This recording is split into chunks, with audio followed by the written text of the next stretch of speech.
Prince Harry now says he's ready to forgive, but is the royal family courtroom defeats to personal heartbreak?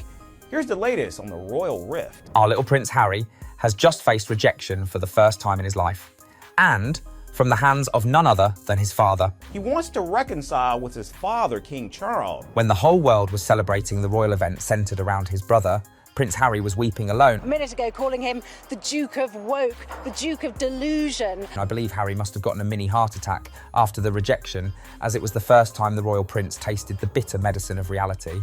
If you recall, of course, Prince Harry stated that he didn't feel safe coming back to the United Kingdom, particularly not just for himself, but for his family and, of course, his children, etc. I think if there was ever a royal event designed to subtly remind us who's in and who's permanently on mute, it was the 300th anniversary of the Order of the Bath. In this event, Prince William and King Charles were standing shoulder by shoulder, while Prince Harry was weeping alone in California. Meghan has told her husband, Prince Harry, "You must go it alone." I am talking about the event when Westminster Abbey echoed with centuries of pomp and tradition, celebrating the 300th anniversary of the Order of the Bath. Every nobility was there, except for one. Prince Harry, the Duke of Zoom calls from California, once again absent, but not by choice. This time his family dumped him. Father, King Charles, but says silence and a bitter security dispute are standing in the way. Apparently, Harry had graced the palace with a last-minute RSVP, presumably expecting a front-row seat to a centuries-old ceremony. I find it funny that he was expecting the royal treatment from his family when he had set the family ties on fire with a memoir and a Netflix deal. Billy, and one of the more serious newspapers calling it a snub towards Prince Charles. So a lot of the reaction from the newspaper is very negative. Let's talk about his request to attend the event. It is a last-minute appeal, as though the 300th anniversary of a chivalric order founded in 1725 by King George I was some kind of drop-in pub gathering. I am surprised how Prince Harry could do this sort of stupidity after all that he and his wife did. At every event, they became concerned about their security and privacy, and now they are shamelessly asking the royal family to invite them and bear with their complaints and cheap tactics. With Prince Harry, these battles just engulf him, don't they, you know? Why don't you just keep quiet and get on with it? But as ever, we have the real reason as now what could be happening regards that security. One could almost hear King Charles III sighing through gritted teeth after reading his appeal, pen poised over the RSVP list, muttering, "Ah yes, Harold, our part-time prince from Montecito, always the traditionalist." Needless to say, the answer was no, a polite royal no, which in palace terms is roughly equivalent to not even in your dreams. It looks like the former royal Prince Harry could soon be going it alone. But in what capacity? Now, this isn't just a case of Harry being left off the guest list for some garden party. This is the Order of the Bath, a ceremonial bedrock where royals and decorated military officers gather in full pageantry. Once upon a time, Harry held titles like Captain General of the Royal Marines, but those were relinquished in 2020, back when he and Meghan Markle launched their bold campaign of financial independence, which ironically seems to involve publicly monetising every private royal conversation. So many, Caroline, and I think actually the nature of the interview surprised me in and of itself. The fact that he did it so quickly after that Court of Appeal security judgment. But let's be fair, Harry did serve in Afghanistan. He did have a meaningful military career, and yet that resume tends to blur under the high-definition glare of Spare, in which he detailed everything from frostbitten body parts to sibling scuffles, a literary therapy session with a $20 million advance. You know, the family motto is never complain, never explain, but it's just a motto, and it doesn't really hold. There's a lot of complaining and a lot of explaining. So when he asked to pop in for a ceremony steeped in honour and silence, the palace likely weighed the odds, risk a tabloid circus at the Abbey, or keep the focus on the monarchy's legacy. Guess what was the final decision? Tradition won. And that did not sit well with the British press. Do you have any sense of how it's sitting with the royal family? The symbolism here is thick. This wasn't just a declined calendar invite, this was the monarchy drawing a very ceremonial sword in the sand. Because while Harry may still carry royal blood, his chosen path has made it abundantly clear he's no longer marching to the royal drum.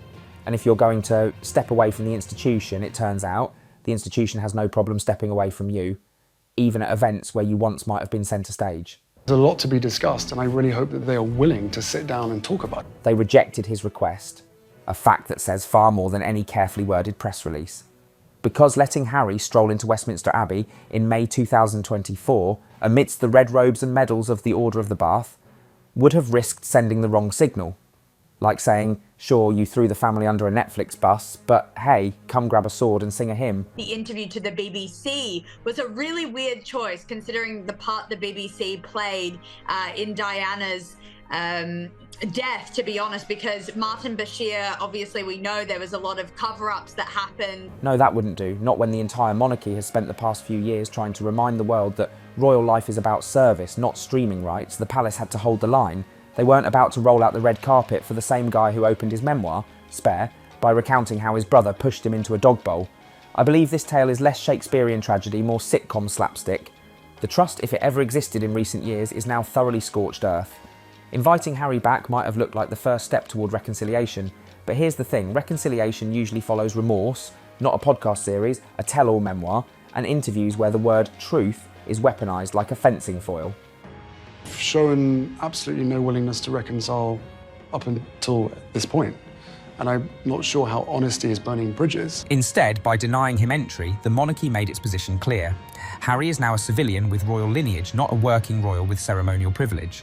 And now let's talk about the moment, when Charles officially named Prince William as the Great Master of the Order of the Bath.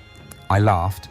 Not because it was funny, but because the symbolism was just so perfectly on the nose it could have been scripted by Netflix if only Harry still had a deal. The position had been vacant since Prince Philip's death in 2021, and yet somehow the stars aligned for Charles to fill it right now, right here, at the Abbey, in full ceremonial splendour, while Harry sat oceans away in spiritual exile.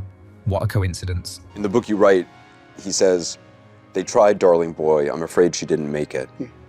These phrases remain in my mind like darts in a board, you say. I think this was the palace's equivalent of updating a family WhatsApp group and changing the admin privileges while one member is mysteriously no longer included.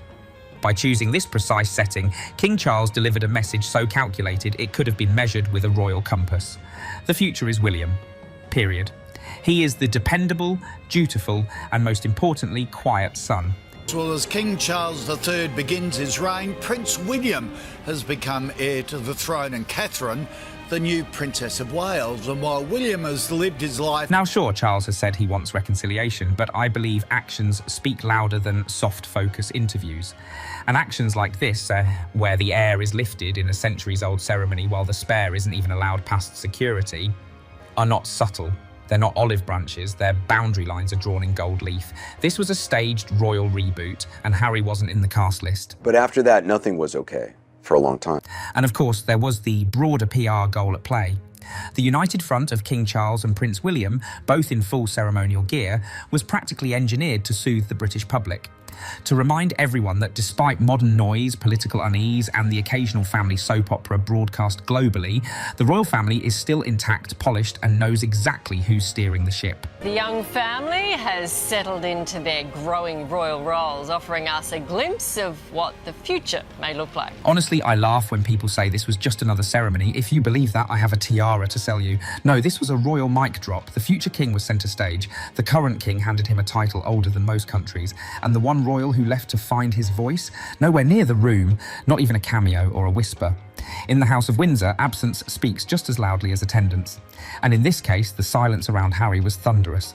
I think the real show wasn't at Westminster Abbey, but in sunny Montecito, California, where Prince Harry apparently spent the event drowning in his own emotional sea of devastation and isolation. I mean, the reports practically paint a scene straight out of a royal soap opera. Harry, remote and heartbroken, while across the pond, the rest of the family was busy looking like they were auditioning for the cover of history's most stoic dynasties. They responded that they were, quote, religious viewers of Suits. You have been here for 5 years, and just because I outrank you does not mean I have the authority to command your services. As for Meghan, well, she's chosen the classic royal tactic of silence, at least publicly. I think that's strategic. After all, openly cheering on Harry's feud with the monarchy might be a tad counterproductive when you're trying to build a brand based on quiet strength and modern values.